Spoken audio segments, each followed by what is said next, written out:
Welcome back into the Missouri Southern Coaches Show. We've gone through the big picture from Saturday's matchup against Missouri Western. Now it's time to focus on the offense as I'm joined by redshirt sophomore wide receiver Isaiah Green. Isaiah, thanks for being here. Before we get into the nitty-gritty of Saturday's matchup, for those that don't know, you're a local kid going to Neosho High School, playing for head coach Brandon Towdy for a couple years there with the Wildcats. And before your time at Southern, or actually, when you were making that college decision, kind of deciding to come to Missouri Southern, what was it about this program, and was being home and staying in the four states important to you? Oh yeah, of course. Being home was important. You know, it was right down the road, and I could just stay with my mom, who that's what I wanted to do. But yeah, that was very important to me. The location, I didn't want to be too far, so it was perfect. Absolutely, and you know, you were also a first-team All-State selection as a senior, over 2,000 career receiving yards for the Wildcats. I mean, going through that Neosho program, how do you think?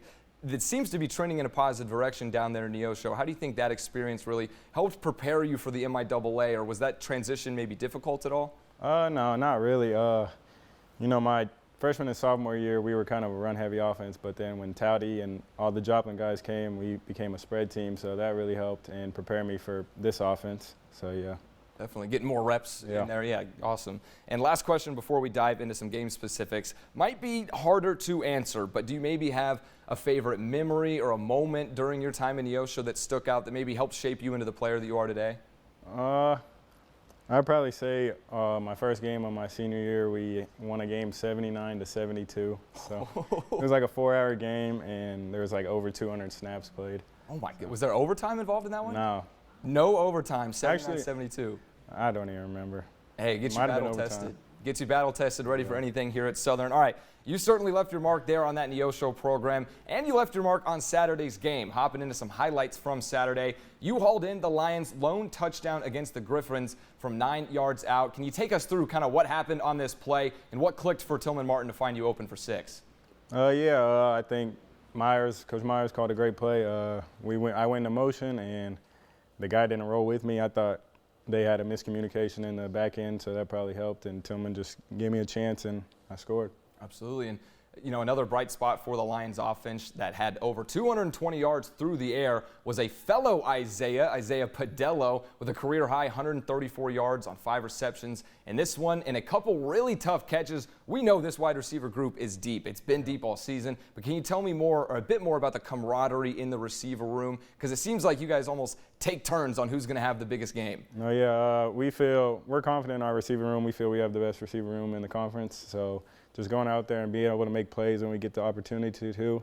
And none of us are selfish. We all want to see each other go crazy. Like, we're all happy that Isaiah had 134, whatever he had. So, yeah. Absolutely. It's always cool seeing the reactions on the sideline, too. Everybody dapping each other up, giving the hugs, everything like that. And not only, though, did the receivers have to deal with some rainy, slippery conditions in this one, as we mentioned with Coach Bradley, you guys also had the quarterback switch at halftime earlier in this one. So from a player's perspective, what are the challenges of having a QB change mid-game, or is it really same stuff, just a different number under center for you guys? I mean, yeah, both QBs, we have confidence in both of them. So just going out there, and if they give us a shot, we got to take care of the rest. But I don't really think, like, there's a huge difference of, like, how we have to play. We don't have to play no different, so.